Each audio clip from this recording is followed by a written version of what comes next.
Okay, everybody, good evening. Good evening. How you guys doing? Ladies, gentlemen. Welcome to another series of We Keep Us Safe KC panel discussions. And tonight we'll be trying to bridge the gap between generations, young adults and elders, and come up with ideas and solutions to safety and violence within the community. I came up with this idea. Well, a little background about me. I'm from St. Louis, Missouri. Grew up, me, my mother, my grandmother, raised by two women. I was in the streets after my granny passed. She died. She caught cancer in '89. 1990, she passed. I was used to a certain lifestyle or clothes because she spoiled me to death. My mother couldn't afford it. We was living on WIC and Section 8, so she couldn't afford the things I needed. I didn't want to get cracked on at school, so me living on the drug set, closest thing I knew to making revenue fast was selling drugs. So I started selling drugs. That fast forwarded into being in the streets, active gang member. By the time I was 18, I had 12 or 14 close friends that had passed. And that's a lot of pressure put on the kid, because at the time, like, I'm just a kid growing up as a teenager in St. Louis. Ended up going to prison 2, 3, 4 times. The last time I was in the federal system, and I wish they would have sent me there first, because it really got my act together and let me get a clear vision on how this country looks at its citizens. And like, they put us away for ages over minute things, and other races don't get treated that way. So I had made up my mind that I needed to do something different. I wasn't selling drugs anymore, and I'm not coming back to prison. So I got out of prison. My cousin and mentor, he did 24 years and got out a year before me, and he was active in the community doing organizing. I knew nothing of the sort. I just knew I wanted to come out and help the community, and the only thing I knew was passing out food and those type of things. So I followed in his footsteps, and he showed me the ropes of organizing, and I fell in love with it. Got hired at Freedom Community Center in St. Louis and was a power builder organizer, and I love the work that I did there. Gave me a purpose, and I was outgrowing St. Louis. It was like a lot of dark clouds over St. Louis, especially over me and my people. So I decided to leave there and come here to Kansas City. My brother had moved here, I think a year and a half earlier, so he was like, bro, you need to come up here. So I came up here for a month last year. I was like, oh yeah, this is cool. So about 4 or 5 months passed by. I decided, I called him like, bro, I gotta come. Like, I can't do St. Louis no more. He's like, come on. So I came here, and I had a couple of organizers that worked with me from Freedom Community Center that's actually from Kansas City, and they told me to get in contact with Decarcerate KC. So I got in contact with them on Messenger, got invited to a base meeting, and started rotating with those guys. Same work I was doing back home, loved it.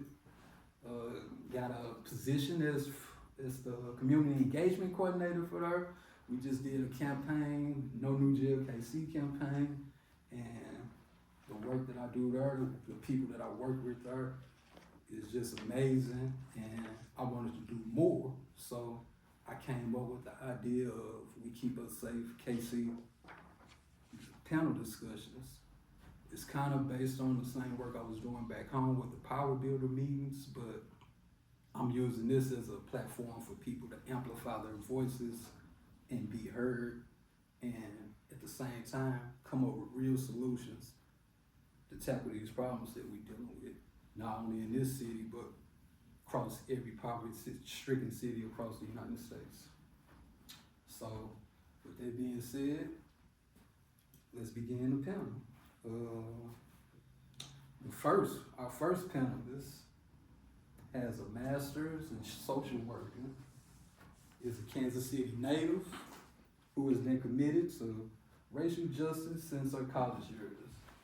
As an organizer with Incarcerate KC and Bike Walk KC, she works to shape a Kansas City that reflects society we all deserve.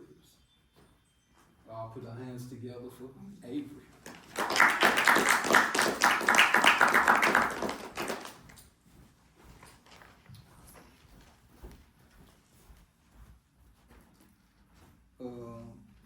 Our next panelist, I met this guy actually doing my last bid in prison. Pretty cool guy, always was on this shit, stayed to himself, was about his business. And when I had locks, he used to do my hair too. He was dope at that. And when I came home from prison, I saw him on Facebook, and I didn't know what an amazing artist he was. I was like, wow, what the fuck? I never saw that coming. Never even talked about it. But this guy, he's the founder of ArtX Designs LLC, specializing in multimedia arts and designs. His work centers around community, justice, and powerful visual storytelling. Can we all give a round of applause for Stephen Ray?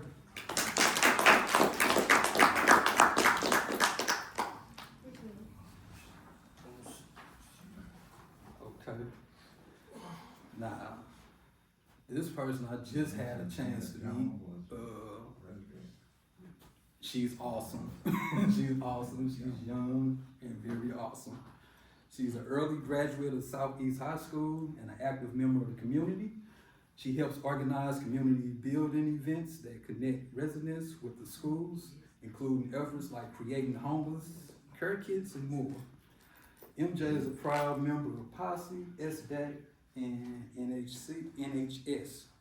She also serves as a student amplifier for the 2025 Kansas City School Bond, attending meetings, creating posters, speaking at rallies, and advocating for change. And we all put our hands together for Miss MJ Lambert.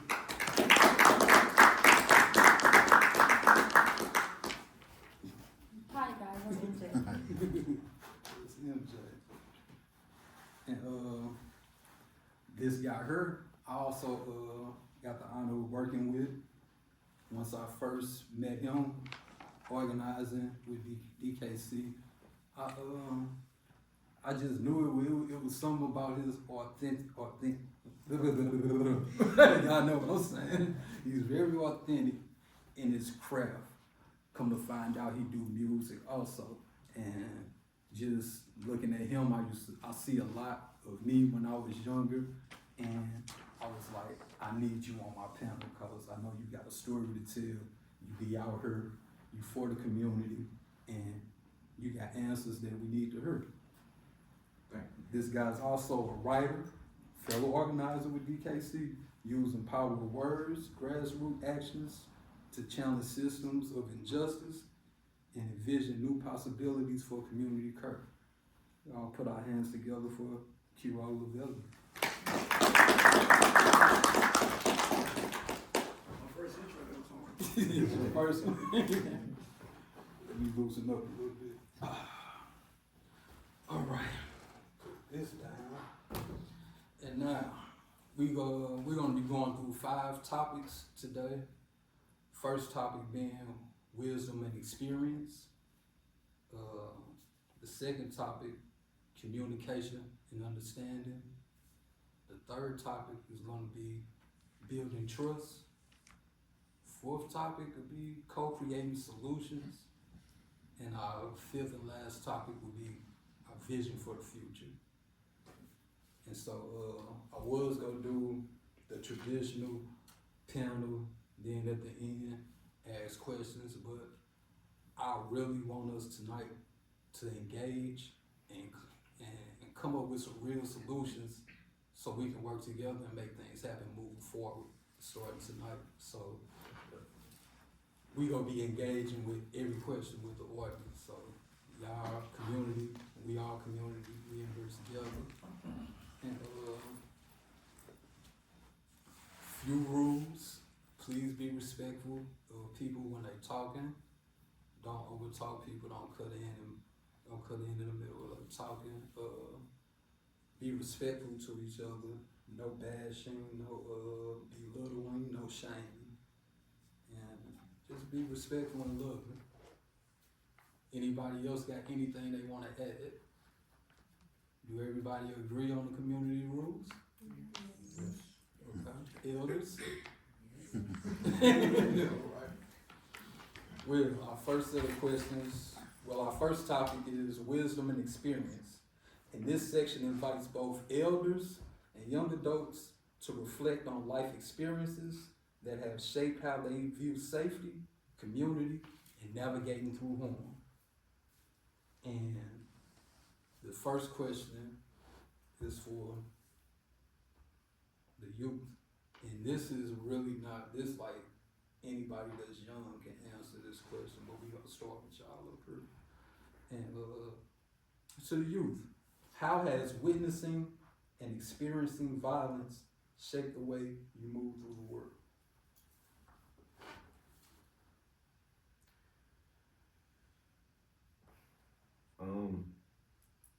Well, it's just shock, and you kind of laugh it off. It's lit outside, and then it's fear, cause somebody close get hit this time, and then it's anger, cause somebody close got hit again, and you gotta decide. Yeah, I'm speaking When well. you was an outside boy. I'm sorry. We got illness. Make sure they heard. It's a progression of, well, I think that was like the progression of grief, and you get to the crossroad of if you gonna join that. And what was the question? How has witnessing and experiencing violence shaped the way you move through the world? It humbles you for one. It makes you more empathetic, either out of love or fear or grief. And that's a great question. I would pass it on. Kind of like what he said. It humbles you a lot. You see a lot of things happen to people around you, people you grew up with, people you care about, people you know of, you never met. You know, you see a lot of people die every day, and it kind of gets you thinking like, dang, like what if I went to that function last weekend? You know, like little stuff like that. But it kind of pushed me to do what I'm doing now, because live life to the fullest. Like I'm not gonna wait till I'm old to get into politics and stuff, because I don't know when it's gonna be my time. You never know when it's gonna be your time. So like it's really scary to know, like to see my peers dying, like dropping like flies through my age. I'm 17, so really my age, like dropping like flies is very fearful to me, because a lot of those people, like I said, I grew up with. I went to elementary, middle school with them. We actually had cool conversations. They was actually pretty decent people outside of the violence and what they was in. So it actually brought me a new understanding that some stuff I'm just not gonna understand. I don't know why they're shooting each other. I'm not, no matter how many times I'm gonna ask them, I don't know why they're not gonna, they don't know why, to be honest. So it really humbles you and really allows you to sit and think, like everybody truly has a different perspective in life, and kind of allow you to like, not respect it, but kind of, you know, like, Like accept it. yeah, accept it in a way. But yeah, it is a really scary thing to see that, but it kind of pushed me to move forward as hard as I can and do what I need to do, because you don't know how long you have left. So yeah. Me, I feel like seeing it put me in like a state of hyper alert all the time, and it kind of like make me really overprotective of like the people that I love, you know. And it's kind of like unfair to them, it might seem, but like it's some places that I won't even allow my family to go, you know, because I know, you know what I'm saying, I done seen enough to know that anything can happen in this particular environment with this amount of people, you know what I'm saying? It make me like almost annoyed, but I be outside, but I just be in certain places, you know what I'm saying? And it kind of make it hard to allow my family to like experience everything, you know, that they should be able to experience, you know, just from seeing, you know, and experiencing certain things. So it's like a battle, everyday battle, you know, how far is too far, you know. On that, with like, for me, now I have a nephew, he's like 6 months old, and I have my little brother, he's 16. And it's that anxiety of like, you can't control what happens to other Yeah. people, you can't control what they do, and you can't control random violence, like you said, like random parties getting shot up or whatever.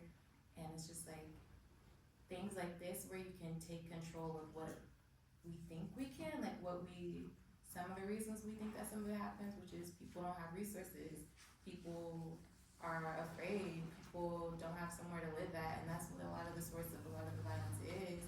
And it's like, I guess the best thing I can do is organize with other people and try to feel like this is some control over something. So it's not just this violence is happening and then state violence from prison and police is coming in and doing more violence, and we don't have any control in the situation. So I think like, yeah, it's that anxiety, but you can try to change that anxiety into something good in a way with like talking with people and trying to make something different happen. I think I found more of an answer.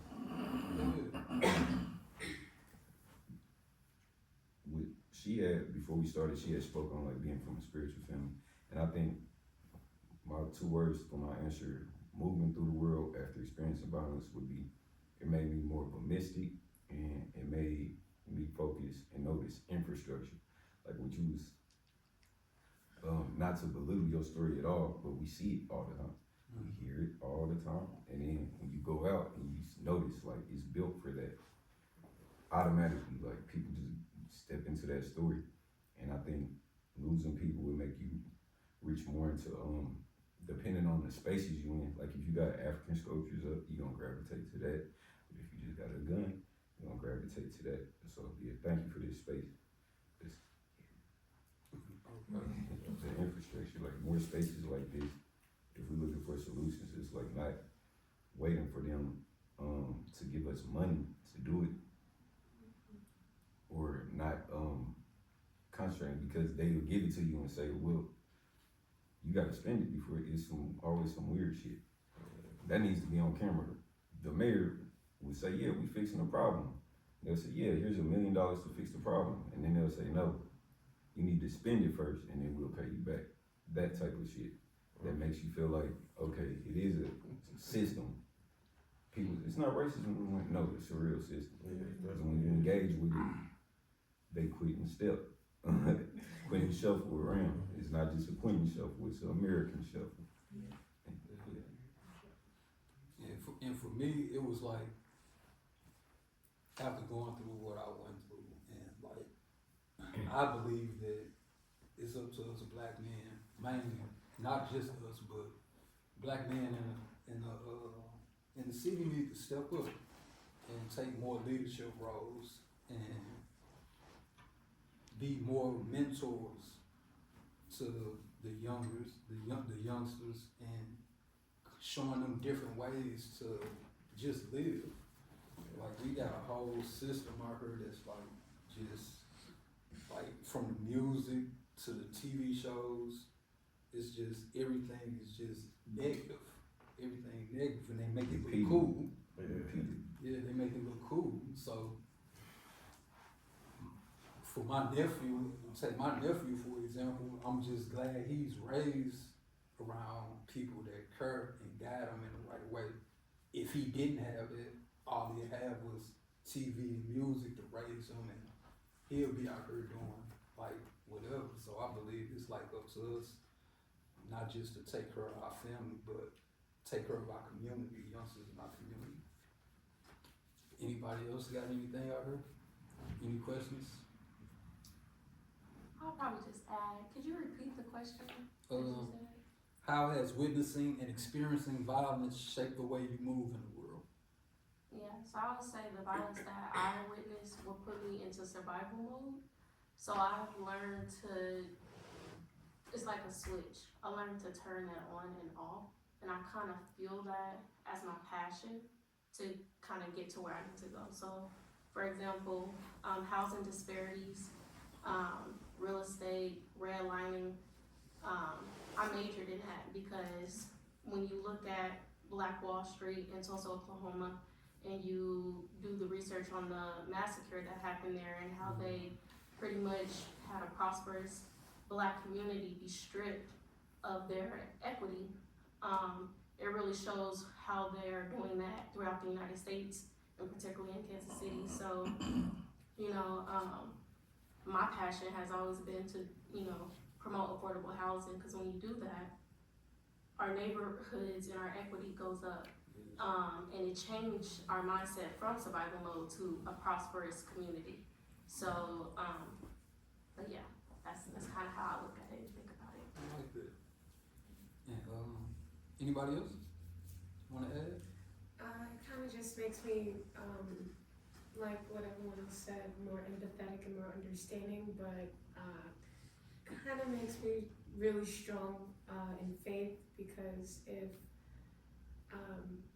I don't want to get too religious or spiritual, but if it's prophesized and we see it happening, then it kind of gives me a burning sensation where it's like, oh, my brothers and sisters are rising. Oh yeah, we got this. So it kind of, in a way, is like, I'm not gonna care too much about what they're doing because it's just a fear tactic, but I'm gonna make sure I'm doing what I need to do and make sure that the people around me are doing what they need to do to really bring us together, if that makes sense. And this question for the elders, that'll be y'all in the back and a couple of us in the front. Whoa, my glasses. Let me get my glasses. Looking back, what moments or movements shape your understanding of safety, and how do those lessons speak to the violence we see today? You got to use your outside. Oh, my outside voice, Yeah. my man. Yeah. Looking back, what moments or movements shape your understanding of safety, and how do those lessons speak to the violence we see today? It's a deep question. Oh, you got answers. Looking back, what movement? I'm sorry. Looking back, what moments Moment or movements or movement. shape your understanding of safety, and how Shape. those lessons speak to the violence we see today? The moment would have been my parents and grandparents to shape me up, because they used to beat the crap out of us if we did something wrong. But, you know, later on in life, as I got to be an adult, you know, you see like Dr. King went through the non-violence and all of that, which some I agree with, some I didn't. You know, if I turn the other cheek, it's gonna be to get a better swing, you know. Not, you know, but yeah, there's been several, but I think for me, the biggest, my parents and grandparents will be molded my life more than any movement or anything. Okay. And what was the second part? of The the second question? part. And how does these lessons speak to the violence we see today?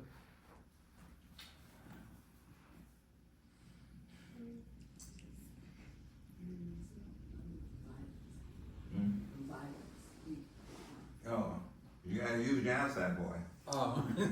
The second part of the question was, how do those lessons speak to the violence that we see today? How does it teach? Yeah, because today, there's no control. You know, I mean, the kids can, they off the chain, the young folks off the chain, before my bringing up. You know, And what do you think,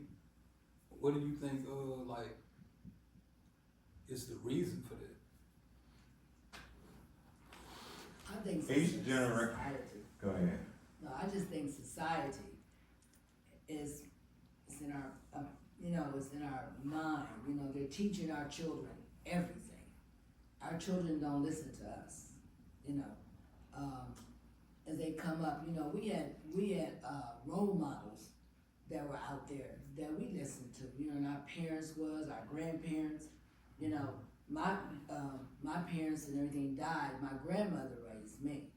You know, and so you know, I respected what she said, or you know, like you said, you was gonna get a whip down or what, you know, stuff. But society and TVs and everything has really just come into our minds, just changing us. We can't say anything to you, you know, without you, you know, taking us to jail, the parents going to jail. I'm just saying, you know, but the paper that I gave them over there, it says, we're still their slaves. Agreed. We're still their slaves. And we're not gonna get out. I don't see us getting out of that. That's, you know, the way it is, reading that paper over there, you know, that I gave everybody.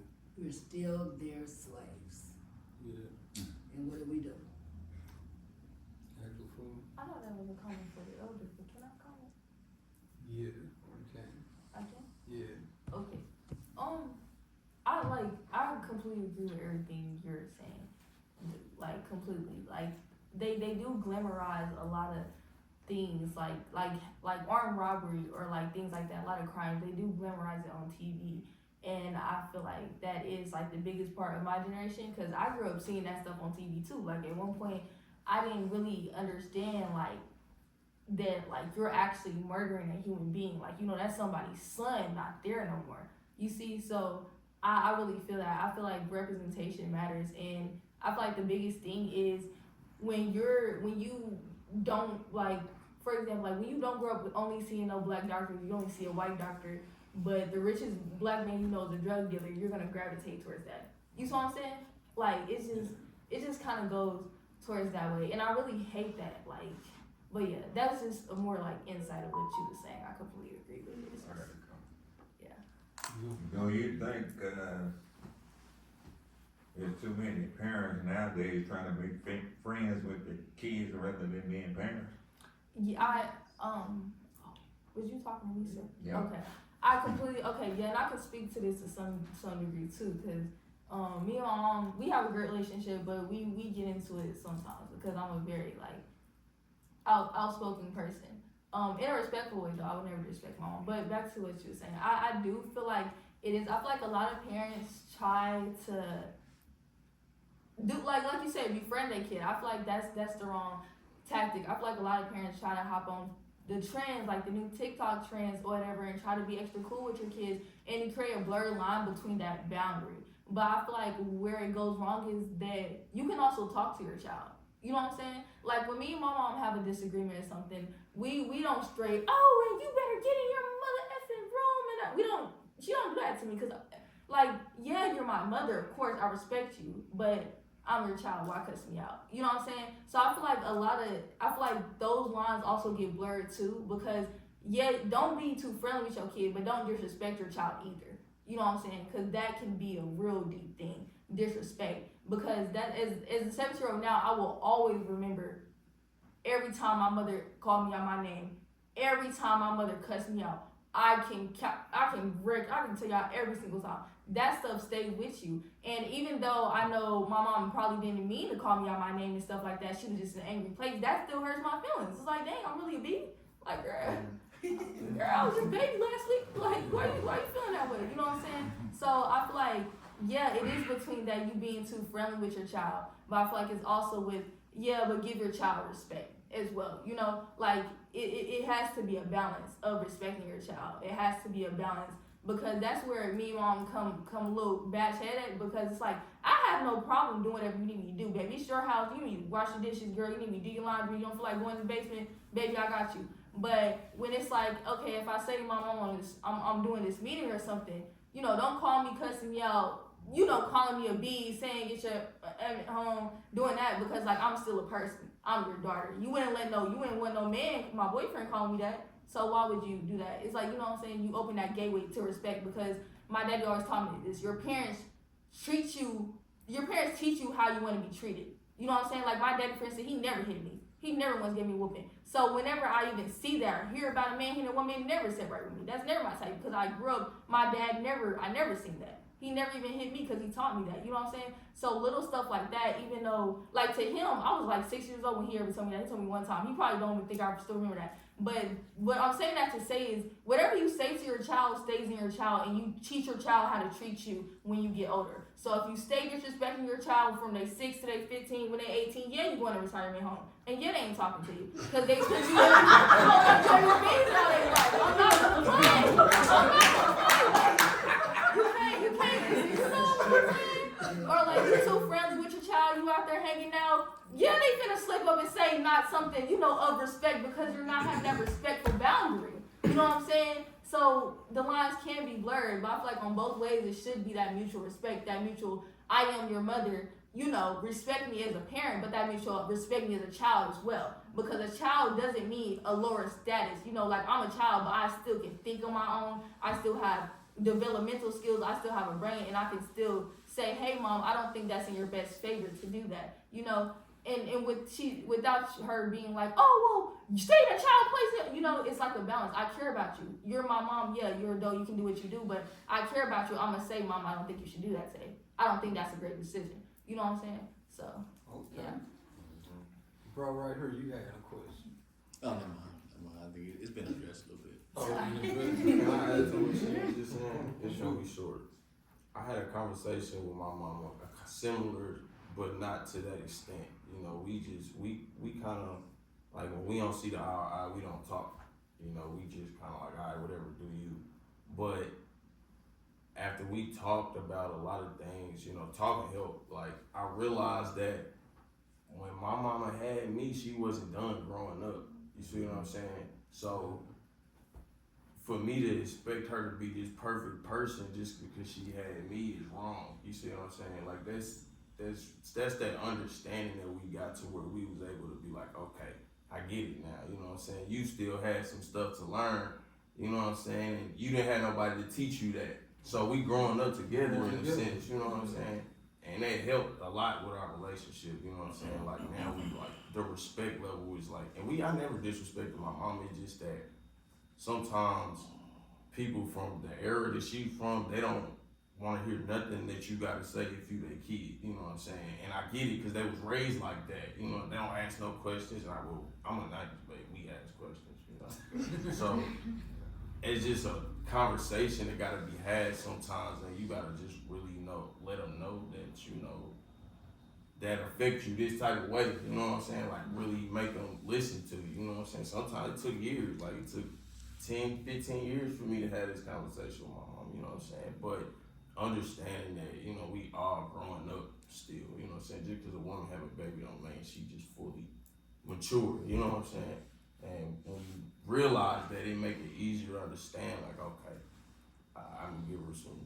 You know what I'm saying? Some slack. I really love that perspective. Like you made my day. It helped me a lot. Well, I want y'all to remember one thing. The older you get, the smarter your parents get. Yeah, for sure. If you don't know what that means, it'll come to you. Hey, she teach me something every day. You had something to add, Kira? Yeah, I'm glad. I appreciate you turning it up and saying have the real tone, because we get together by ourselves and we talk about y'all, but we don't tell y'all how we really feel, and it be sounding like that. We think y'all crazy as hell. To be honest, I think he said we're crazy. I said we think y'all crazy. That's it. I say the older you get, the smarter your parents gonna get. No, You're gonna realize that. no. I'm not talking about Anywhere you else? individually. Anywhere else, I'll let you have that. But here, if we really moving forward, no. We got way more information than y'all. We had way less oppression than y'all. We had way more consideration. People with social work that dealt with us. We left y'all for 8 hours a day. If I want to do it, I don't want to offend nobody, but I want to do an experiment. I'm about to quote Dick Gregory, and it's one of his quotes that made me have a lot of peace with my relationship with my parents. The resentment I had, because I had to grow up with them as well. If you want to do this experiment and not gonna slap me, if you feel some type of way, I'd like you to raise your hand. Okay, where you Wrong just for like, honesty. oh, So this is a non-violent. Speak up a little bit too. Okay. Speak up a little bit too when you talk. Okay, this is the line of questioning he did with the interview. Raise your hand. He said, okay, close your eyes. Mine? Yes, ma'am, please. Participate. What's your name, ma'am? Shay. Shay, thank Everybody you. participating, is everybody participating? If you Yeah, would like, yeah, everybody. nobody's forced to. Everybody, Okay, do that me would a be favor, great. do me, stand up. That would be great. Thank Everybody, you. Okay. everybody close your eyes. Alright. Oh my God, I can't believe I get to do this. Been Oh, outside. You guys. Okay, close your eyes. I want you to picture your childhood somewhere. It don't really matter. Maybe you was at school, but when you close your eyes, I want you to picture your favorite childhood toy. Maybe you had to play with a stick. Now, I want you to picture your best friend when you was a child. Now, if you see your mama, raise your hand. Damn. Your mama fed you 3 meals a day, every day. See your mama? Every day. She cooked for you, she wiped your ass. But Dick Gregory's words, not mine. Do you remember Dick Gregory's name? I would not say this if it wasn't his name. Martin Luther King friend, Malcolm X friend, got John Lennon off of drugs. He said, not me said, don't slap me. Let me say this right. You didn't see your mama in your head because in the back of your mind, something universal, a universal God told you your mama ain't shit. Ooh, you playing games. You playing games. Sit And down. I had a mama too when I read this shit. But why? Why didn't I think of my mama? I love my mama. She understands we got the same mind. We done went at it. Me cursing at her is what gave me the courage, well, the shame. I can't go up here to the mayor and code switch. I cursed out my mama. I can't go to the sheriff and code switch. I cursed out my daddy. Them have the intricacies that they cursed me out with, I took that up there. But the main thing that made me lean into that and get excited when you were saying what you were saying is because you spoke on the whoopings. When we shoot niggas now, we say we whooping them. We get that from y'all. They say they getting spanked. Like, With the images and the negativity, this is all Dick Gregory. He wrote a book called something about the cowboy and how we, I just saw Sinners and I loved it, but I hated it because Dick Gregory commended Django. He said that's the first black love story. No cursing, no smoking, no fucking. A whole bunch of cursing, smoking, and I feel like they trying to wash Django. They made another Django, they made this, they keep making black westerns with cursing and smoking and fucking to wash Django out of our mind. What was my point? We in the coat of the cowboy. The police want to be a cowboy. The gangster want to be a cowboy. The soldier want to be a cowboy. And the cowboy had the whip. He was also the slave master. Actually, the first cowboy was a black boy from Africa. He got on the cow, whipped it, put it on brakes. The white man said, "Wow, how did you do that?" Started having bunch of then we got the cowboy. But with that gun, with this pistol, that's where it come from, that cowboy mentality. And when I saw that, it clicked in my mind because now I understand why I can't lean. Why? With our wisdom, it has wisdom. We sense it, we smell it. It's survival in it, but it's some bullshit in it too. We don't want to tell y'all, we just distance ourselves. I would not say this if we weren't in this space. I would never, I'm too humble. But whoopings, he spoke on that, what you was saying, spoke on, you remember every time. oh, yes, every time mama cussed me out. Mama was a pro at that whooping stuff, y'all. She used to make me stand, I'm 90 pounds right now, so imagine me when I was a little kid. So she used to, but like stuff like that, like, it's not even like the mental, like, she used to, outside of whooping, she used to, like, make me have these, like, big, like, dictionary books and have 5 of them on my head. I used to stand like that. And anytime I bend my elbow, she would hit me with a belt. And y'all know where I get whippings from? Y'all know where we get whipping each other from? Slavery.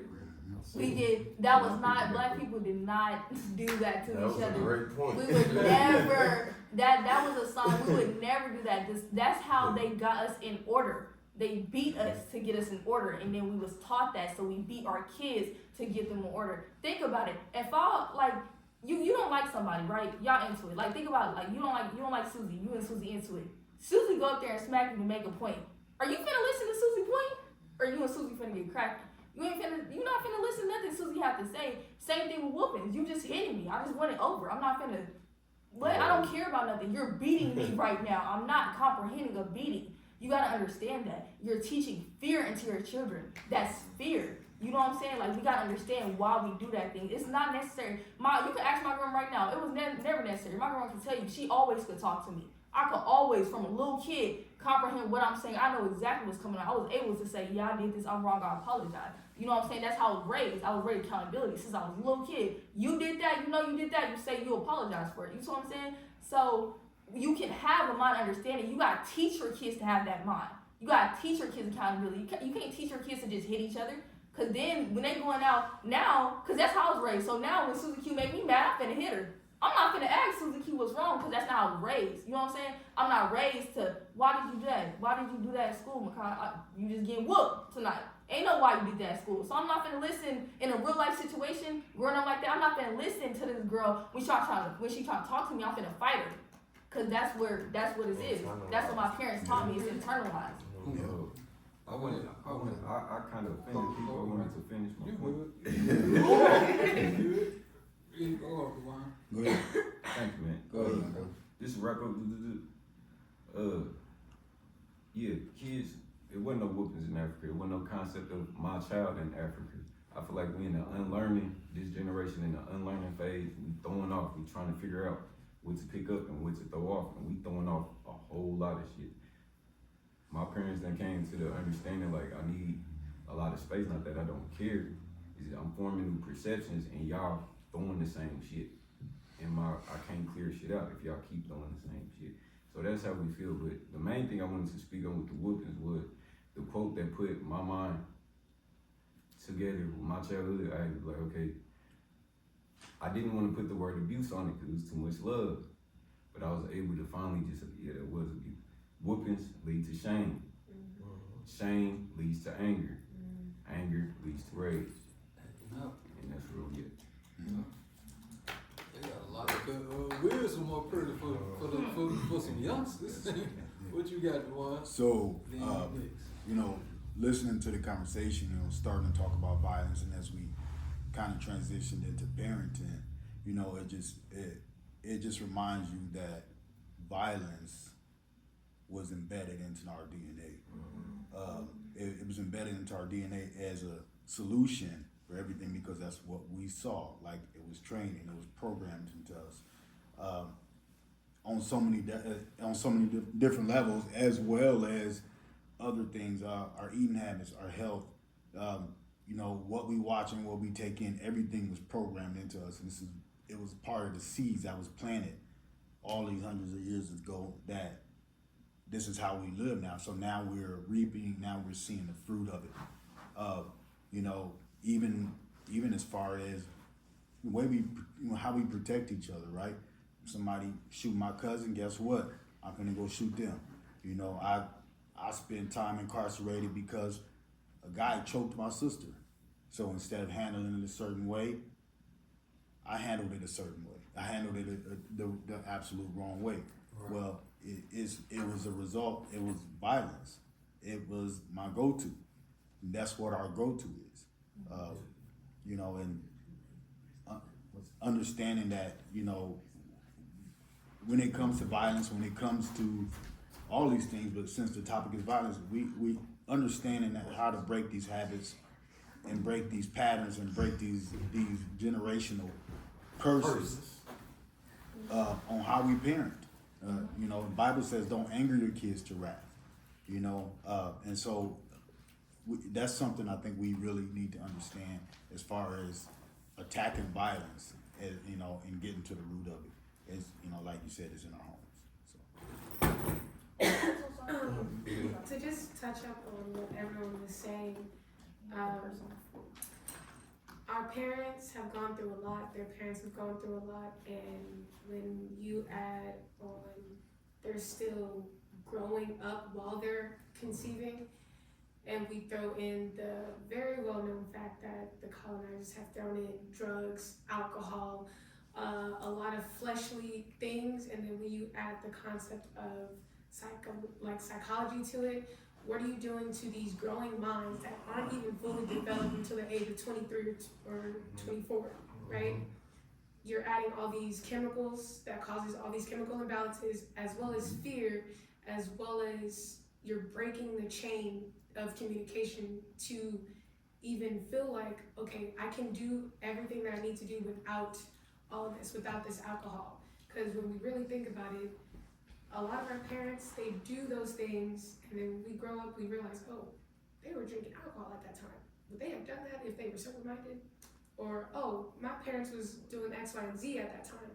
Would they have even have had me, or would I even have been in that situation growing up in that environment had they really understood what was going on with themselves in the world? So it really it ties back into slavery, it ties back into generational trauma, generational curses, and it starts with being humble as an individual and being able to look at it as they were hurt themselves.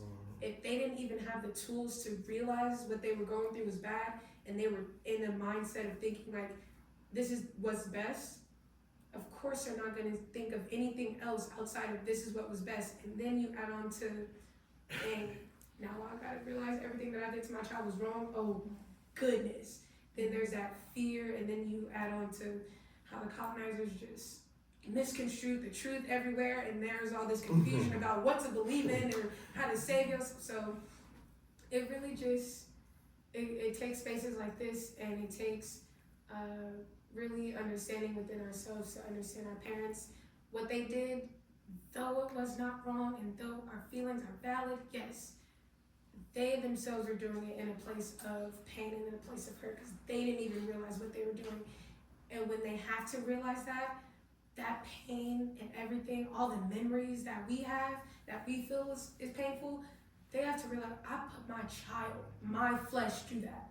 So we don't even have to be angry with them or even be like, oh my gosh, you're so stuck in your way. It's like, let me love you through example. Let me lead with example and understand that it takes open communication, and it takes us all having these open dialogues with ourselves and with each other, because yes, we can go to God and tell God that was wrong. Our child don't even know what the heck we just did or how we feel, so our child's still going out into the world thinking our parents, or thinking that y'all hate us or feel some type of way because we're kids. We don't have that rational understanding just yet. So when you don't have that communication with your child, but you just have it with the higher source, whatever our faith is, I respect everyone's faith, it's like, it's still a cop-out.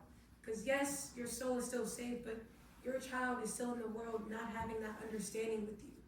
You know, so it takes, yes, faith, but it also takes respecting your child as a human being that came from you as a gift from our faith, you know. So I just love that this space kind of touched on everything. Can I say something? Sure. Thank you for volunteering. No problem, because I was like, Everybody yeah, else I wanna kind of say. want to say something since it kind of started. I have 3 children. I was a teen mother. I was 15 and a half when I had my first child. And I did not know, I had the family, you know what I'm saying? My mom, I was raised in, that's why I agree with y'all. You know what I'm saying? I agree with them and, you know, whooping your kids. Because, first of all, you need to learn with me so you're not out here and somebody else is coming at you. And you know what I'm saying? No, wait a minute. My whole thing is I talk to my children. My daughter is 22 years old now. She's a graduate. She has a job. She has her own place. She has a car. She knows her worth. You know what I'm saying? My son, He just graduated high school. He's 18, and it's crazy because a lot of his friends didn't make it. A lot of them didn't. So I take pride in that my kids now, like the music I used to listen to, they hated it. Like, I might want to listen to that. Now they're playing the music I was playing. They call me, you know what I'm saying? They're a little entitled sometimes, you know what I'm saying? Because they were raised around my family too. Me being a single mother, my family helped me. You know what I'm saying? So I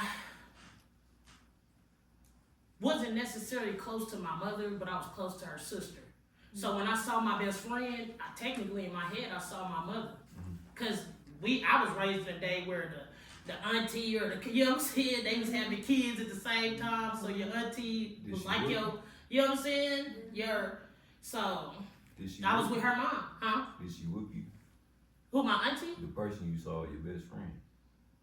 Yeah, she whooped me. She sat me down and talked to me too. That's your heart different. She sat me down and talked to me too, but that was my mom's sister though. That was her sister. That's you know what I'm saying? Like, you can't, I don't think that not whooping your kids, I think just beating on your kids and not talking to them. Right, yes. You know what I'm saying? But I sat down and talked to my kids every time. Yeah. Like, I keep asking you not to jump off this chair, but you're steady jumping off this chair. I don't want to take you to the hospital and you know what I'm saying? These people think I'm doing something to you. But yeah, I sit them down and talk to them every time.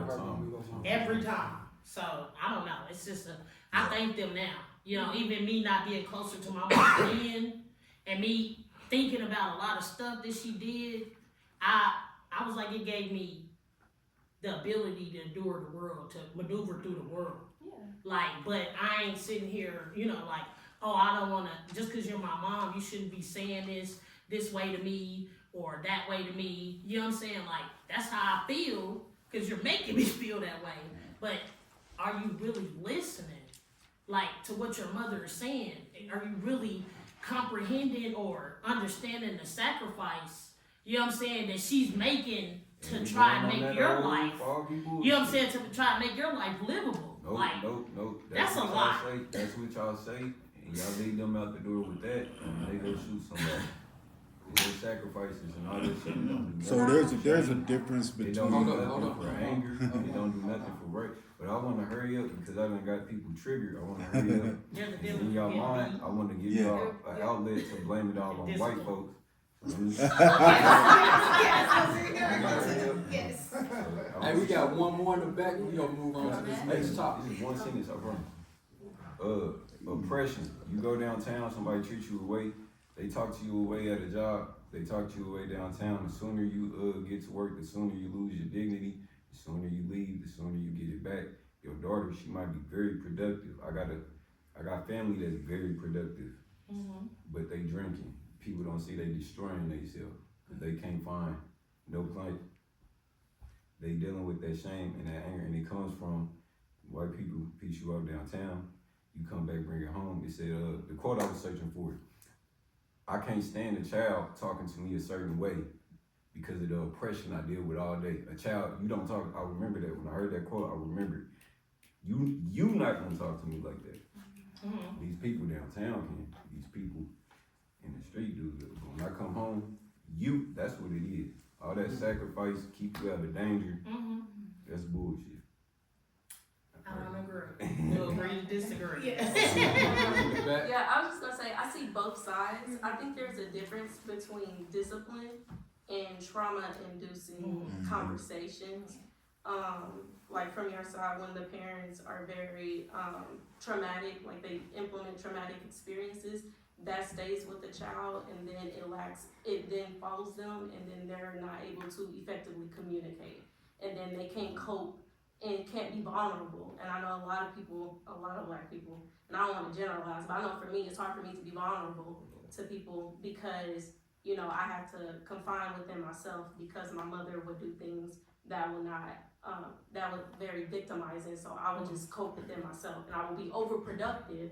So I can, you know, erase those memories. But I do agree with, you know, teaching your child and, you know, teaching them the way and the path they should go. I think there are different ways that you can do it. And although, you know, you can discipline, you can chastise, but I do think effective communication I don't want nobody to leave feeling like a bad parent. Like y'all in here in a community meeting, y'all hearts is for the world. So I'm sure y'all did as best as y'all can. Yeah. And I say that sincerely. I don't give a fuck what nobody want to do to me outside. Hey, I know this is the last one. I've been holding on to this, but it's funny because I just talked to my wife, today. That's it, saying that like whoopings are similar to slavery. You know, we kind of pretty much when we grew up like that, we learned to like repeat that same cycle. And it's something about the '90s babies, man. We be trying to crack the code of that because even with my mom when she used to do that to me, man, that stuff was traumatizing. I remember having to get whooped, sit in the corner, turn the lights off, all kind of stuff, and then going with the Vaseline. I don't want you touching me now because you just been whooping me for a whole hour. Over something because I didn't know my address. You know what I'm saying? So it's just, and I got 6 kids, so I'm seeing the difference. Like it don't matter, you can whoop them, they still gonna do the same thing. So I learned. I asked my daughter because she was cutting up today, and I'm like, especially when you don't grow with a father. You just trying to emulate, you trying to copy something that you ain't never seen before. So for me, especially my boys, I'm thinking like, oh man, I gotta be aggressive, I gotta be this, raise my voice, and I don't. And I've seen other men that be soft, and I'm like, dang, okay, I can be like that and not be gay, not be considered to be gay. Dang, okay.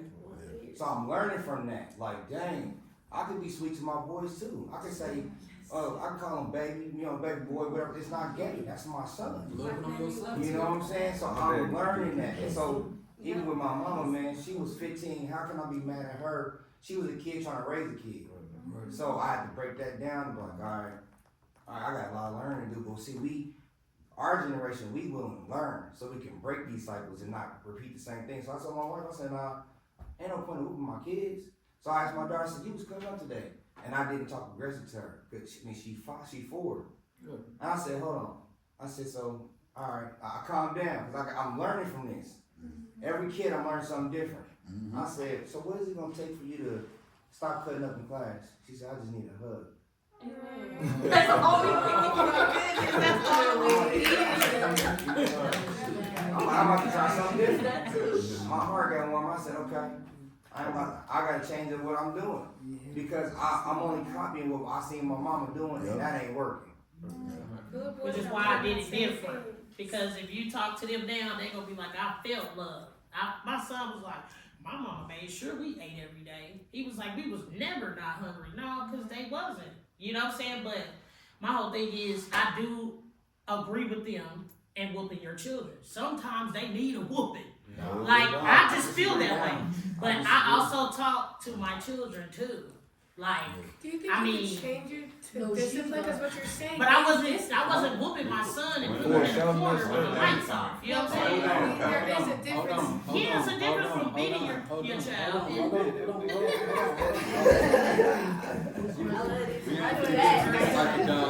Question number 3. We finna move on to the next topic. And this is communication and understanding. One last comment. What you got, Mr. Hyde? All right. I want everybody in here to think about why you think they stopped us from whooping our kids and they'll beat the crap out of them. Same reason they whooped they slave, but you couldn't whip your brother on the same plantation because that's his property, not yours. What? The same reason the slave master whooped you, but you can't touch your brother because that's his property, not yours. We still slaves, we still not liberated. Kids are not property. Say it again. Say it with your chest. Say it with your chest. I respect OG too, but I done treated you. I feel like it's just running to the system. If they leave in the house, you see how they is now, they ride around with guns out the window like it ain't nothing. Like it ain't. But that's the whole point. If you don't whoop your kids or discipline them, now this is just the domino effects of it. Regardless of what's right or what's wrong. If you don't discipline them and they feel free enough to do whatever out here. We got them. Now we got them in the system with 20. We keep going back to the kids' back. That's the whole point. It's a money grab. We And they- keep going back to the kids' back. And they can walk. I'm gonna say Yeah. it's the food. Yeah. It's the a money food. grab. Thank you. It's the food. Yes, thank you. We need to talk about this. Thank Your you. kid not bad. Your kid not slow. Your kid not hard headed. Yeah. Your kid not Processed food. Level 5. Yep. Your Come on kid is now. going to school and getting a Pop-Tart, 2 Pop-Tarts. Sugar is 8 times stronger than cocaine. Thank you. So my kid, hey, my kid, That's why they not listening to you. When I was my getting kids the don't even women, like the school. People in the 90s, didn't have to take the that. computer is stronger than That's what I'm heroin, saying. crack It cocaine. can be People in the awesome. 90s sit on the computer for hours and hours and hours and stimulates your brain. Hey, But here's we finna move to the next one though. one thing. Go watch We the finna move to the Drake. next one. The next section is communication and understanding. Effective communication fosters. Oh, I need my glasses. I need my glasses on. All right. Effective communication fosters mutual understanding, creating a foundation for stronger relationships and more connected communities. Now, starting with you, Avery. How can we move past judgment and start building a language of care and accountability across age groups?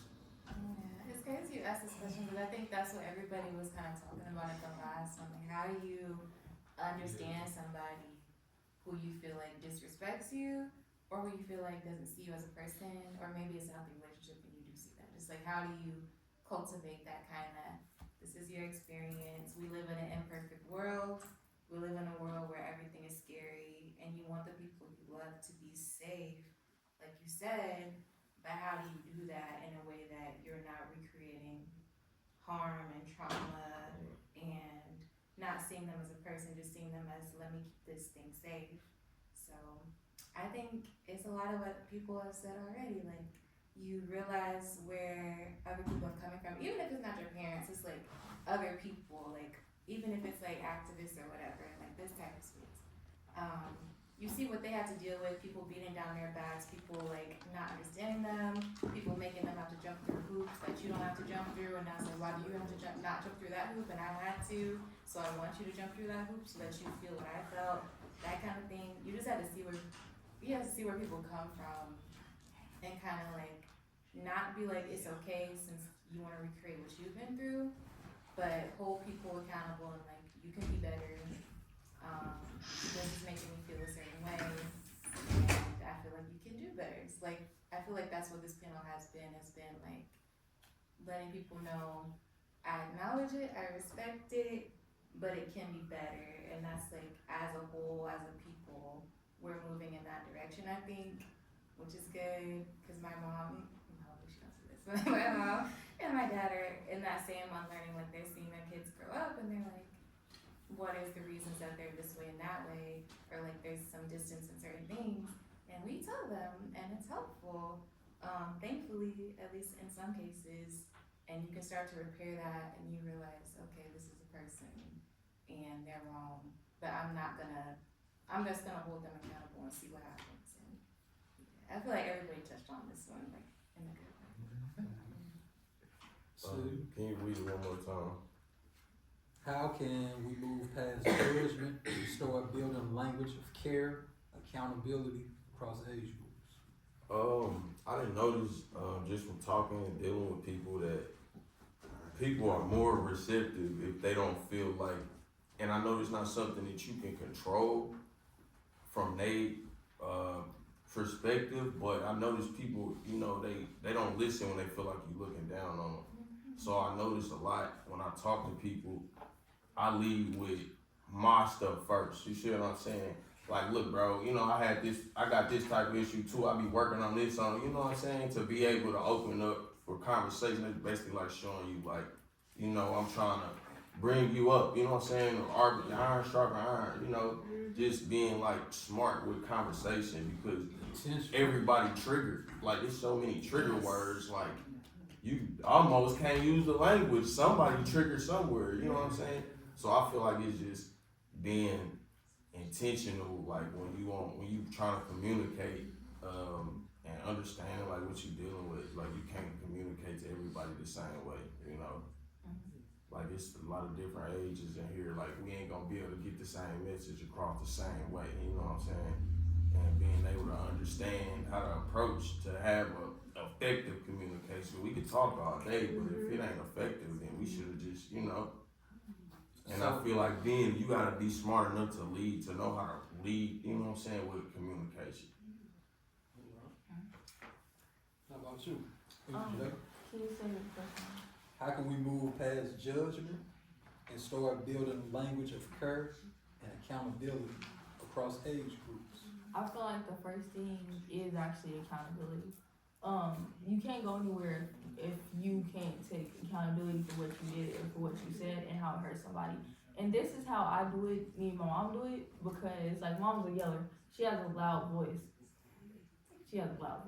But she's a yeller, right? And I'm the type of person, I don't like being yelled at. Like it triggers me. Like I get real like it's fight or flight. I feel attacked. Like she can be like your hair looks nice today. I'm like you're yelling. Like you know what I'm saying? Like I hate yelling too. Yeah, I just don't like it. So what helps us in that way is like I'm sorry I made you feel like that, because it's not necessary that the active of yelling, because she yelled my hair looks nice, what's wrong with that, you know what I'm saying, but it's the way, okay, I don't like when you yell, okay, I'm sorry for making you feel like that, you know, so to some like that takes accountability, you know, because every action you do to a person isn't necessarily wrong, but it can always make somebody feel a different way. So I feel like accountability is the biggest step. Okay, I made you feel this way. Not necessarily, oh, am I right or wrong, this, that, third. Oh, how did I make you feel? Because that was not my intention to make you feel bad. My intention was to teach you, not to shame you. And when you have that accountability to be able to be like, okay, I'm sorry. Because I did that to my mom too. Today even. She was like, I didn't like the way you said you got the bus. I said, I'm sorry, Mom. I was just frustrated. I'm sorry, my phone was dead. I apologize. And that's how we cleared that. You know, a great understanding. Because she understands I'm a person. I'm going to have a bad day. You know, sometimes I'll get a little snappy. It's not, I'm not intentionally meaning to disrespect my mom. But for her to be able to come back and, you know, let it cool off and be like, hey, I don't like the way you did that. And I can take accountability like, hey, you're right. I didn't mean to do that to you. I didn't mean to make you feel that way. So I feel like the biggest thing is being able to understand. Like, I feel like we get so defensive with right or wrong, but let's exit out the right or wrong. How did I make you feel? Because everybody's going to be right or wrong to some perspective. In any situation, I could put something and it'd be right or wrong. You know what I'm saying? But let's forget about the right and wrong. How did I make you feel? And how can we move forward with this conversation or in this way without me continuing to make you feel like that? How would I move on better? How can we communicate better without, you know, that? So... Man, I be trying to talk. We saying like communicate with elders or just amongst each other in general.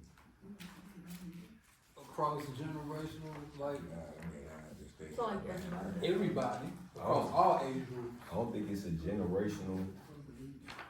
The barrier I get with communicating, like he said, oh, you real genuine. It's just that. Some people would say, you said it the wrong way. Or my pops was like, you sensitive. Like, and I think it's not the generational gap, but like a gap in self-awareness, a gap in emotional awareness, a gap in, so I'm one of the few people that come from where we come from, but it was stable enough inside to where I could get stable enough inside. My boundaries were like canvassing some people in survival mode, like, or these issues, it pushed them too far back, and then they draw a line.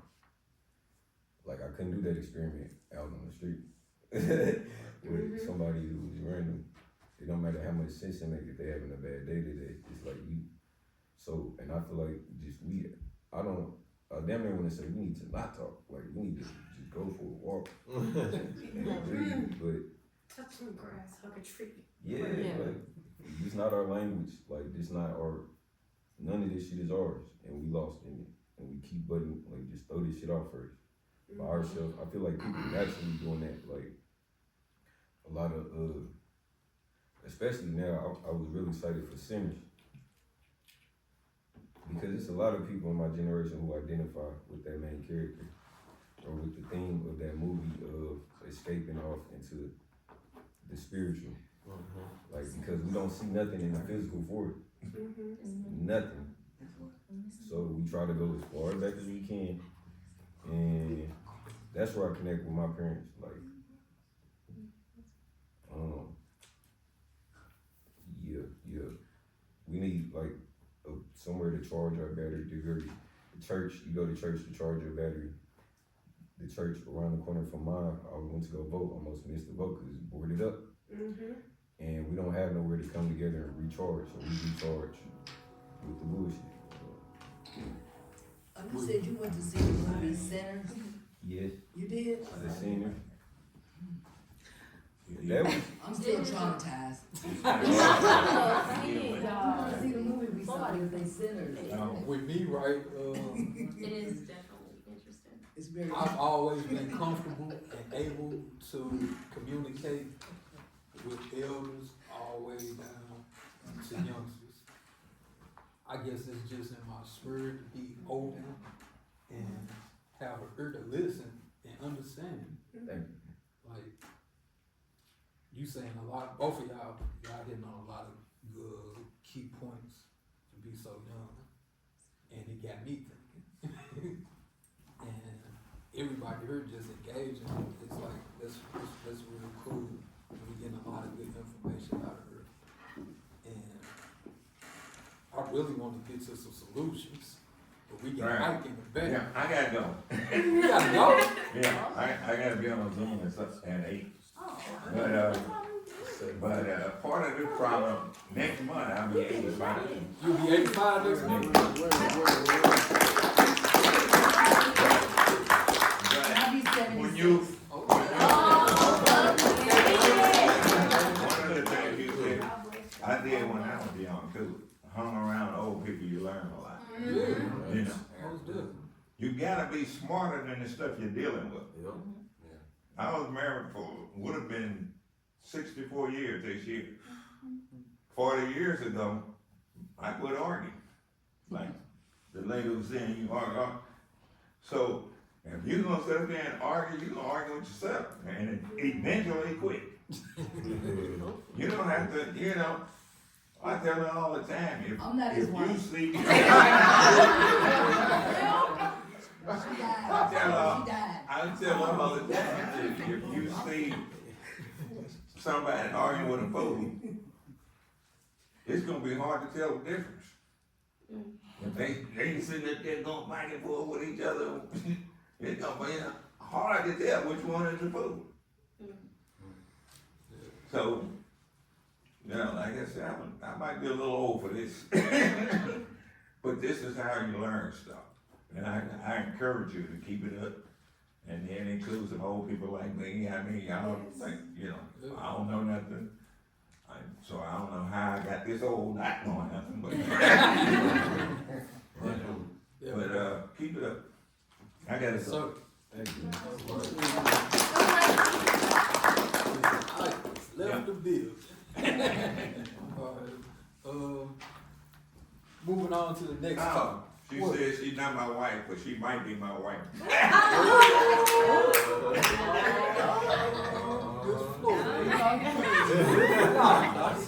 No, she's that one.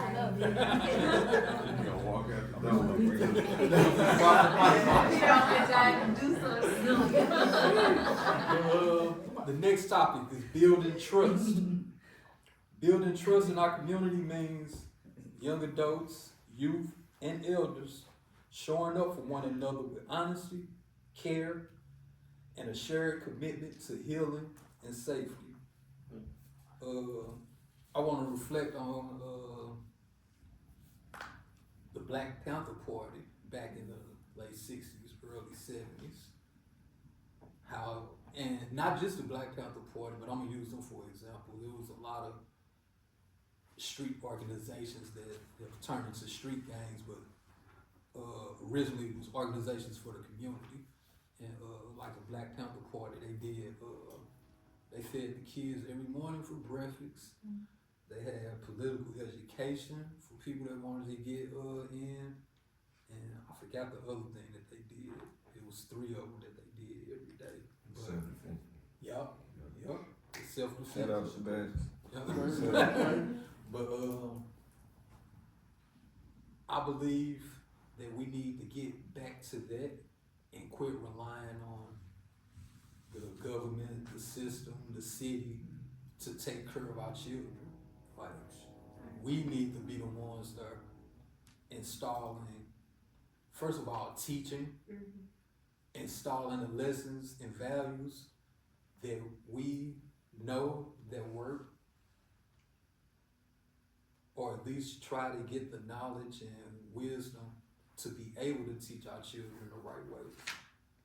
Because a lot of us wasn't taught the right way and caught on later in life. Like me, I'll be 47 next week. And I just got into organizing when I was, 41, one of them. Like, it took me a long time to catch on. All I knew was the streets, and like, it took me to want to change, to see a new vision, and to act properly and conduct myself properly with standards and a structure. And so, with my first question on building trust, matter of fact, this is the only question on building trust. What does it look like for you to earn and rebuild trust in the community? Who wants to start? As a police officer. As a police officer. That's what I remember when you were saying that shit. What? You said build trust. Yeah. What? Rebuild trust in the community. Earn and rebuild trust in the As community. an individual. Yeah. It don't even have to be as an individual, just period. As a community. Earn and rebuild trust with ourselves, intergeneration. Oh.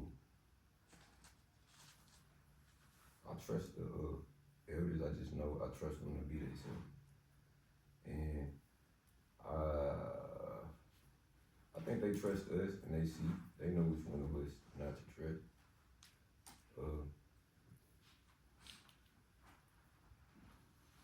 I think where I feel mistrust with that generation is when we go downtown, when politicians come around, I don't trust the preacher no more. I don't trust when that money come, I don't trust y'all. Elaborate. Well, they said Martin Luther King was killed by his own preachers in Mississippi, set him up. I look at these, not to disrespect the black church, I ain't thought that had enough to go on it, but I'll be questioning their allegiances, just proving y'all gonna choose us and not the money and get us right later after the money. Like, proving y'all that same, not to point you, but that same attitude y'all give us. You not gonna talk to them like that. Talk to this officer like that, this teacher. I had a teacher stroke my neck with a pen when I was a child. I slapped it off. I thought the devil took over my hand. No, it was God took over your hand. Nigga, I got my ass beat when I went home. They didn't believe me. So, that's the mistrust. That's the mistrust. With authority, like y'all don't Yeah. take, not y'all, y'all. Taking our word over white authorities' word, taking our perspective. Nah, you was being bad. Period. They said you was being bad. I know you probably weren't being bad. You was just being your motherfucking self. But read between the lines, nigga.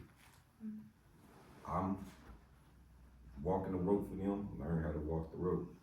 It's niggas jumping off the rope, snatching other niggas jumping off the rope. We trying to cut the rope.